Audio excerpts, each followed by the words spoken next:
Association of Highway Patrol, PORAC, San Francisco Police Officers Association, and the Sheriff's Employee Benevolent Association of San Bernardino, together representing approximately 90,000 of the 120,000 peace officers in California. As amended, the bill continues to create a necessary requirement that is much higher than reasonable. Also, the requirement of no reasonable alternative is unacceptable. The criminal and liability exposure of this aspect of the bill cannot be overstated. However, more importantly, the danger to officers and the public are unconscionable by this bill. The new amendments distract from the requirement that a use of force be necessary.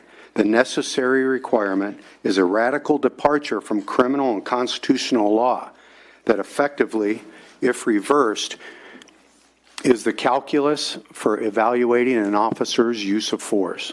Instead of the floor being lawful if it was reasonable, it is now unlawful or unnecessary if there are any reasonable alternatives.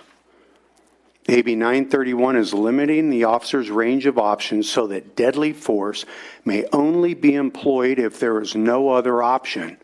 But, as judged by whom? The sponsors will likely assert deadly force is never necessary, i.e., the language in the bill relating to tactical repositioning. In most use of force situations, there are a range of reasonable options that a reasonable officer could use. Under the new standard, an officer cannot use deadly force if there is any other reasonable alternative, because necessary is defined as the absence of any other reasonable option. In addition, there's a serious contradiction in subsection C, which states that an officer need not retreat or desist for his or her efforts.